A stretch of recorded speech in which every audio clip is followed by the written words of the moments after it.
Jadi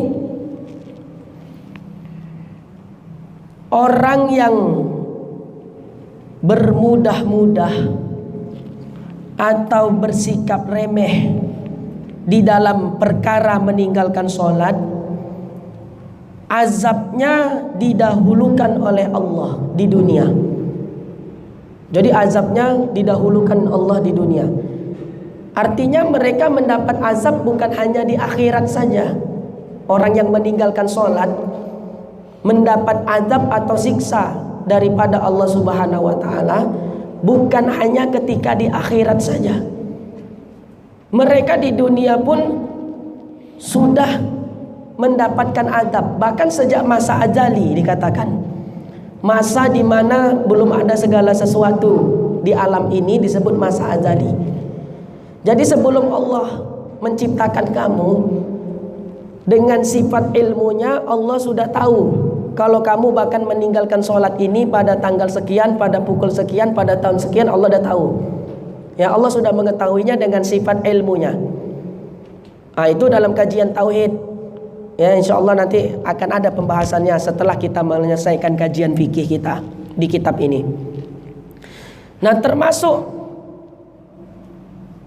daripada azab yang didahulukan di dunia bagi orang yang meninggalkan sholat dengan sebab sengaja, dirugikan Allah jual belinya.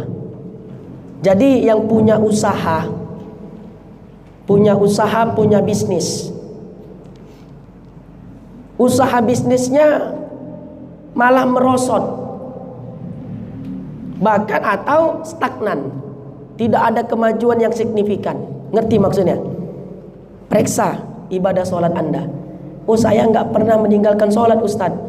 Barangkali pelaksanaan ibadah sholat yang Anda kerjakan belum sesuai dengan ketentuan ilmu fikih. Masih sebatas sholat melepas kewajiban saja. Ya, coba perbaiki sholatnya, perhatikan sholatnya.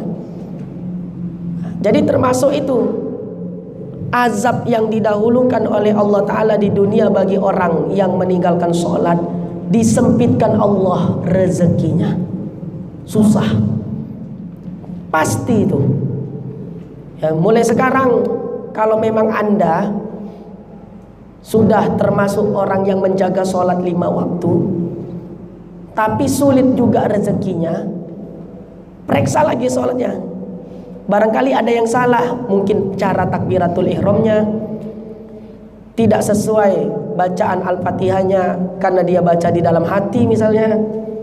Karena kita bahas secara ilmu fikih itu ya pada kajian Fathul Qorib siang tadi.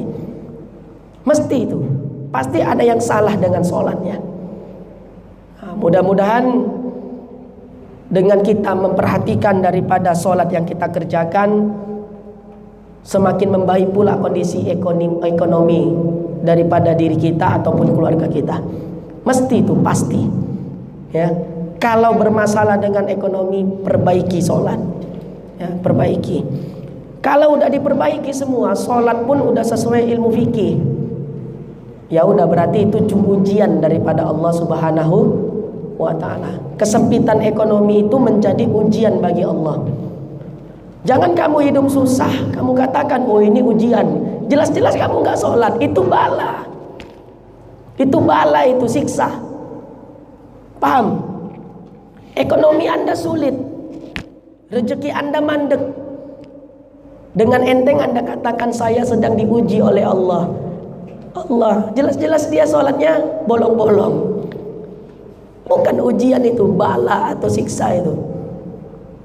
Lain halnya orang dia sholat 5 waktu, dia kerjakan sholat itu secara baik sesuai dengan ketentuan ilmu fikih. Bahkan duha nggak tinggal, tahajudnya nggak tinggal, rajin baca Quran, ahli wirid. Wirid apa yang nggak dia baca? Ya, wirid apa yang tidak dia baca? Tapi ekonominya susah, ujian dari Allah Subhanahu wa ta'ala. Kita sering menilai sesuatu azab, kita anggap itu ujian.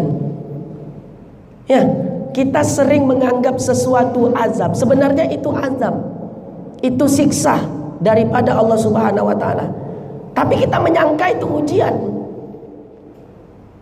Makanya tidak ada introspeksi pada diri kita. Karena kita merasa ujian, saya sedang diuji Allah. Kalau dia introspeksi diri, apa yang menyebabkan dia sulit dalam hal ekonomi? Oh, sholatku masih bolong-bolong. Berarti kesempitan ekonomi ini bukan ujian, tapi azab yang didahulukan Allah di dunia. Hati-hati, jangan sampai azab kita anggap ujian. Beda, ya. Jangan sampai azab kita anggap ujian.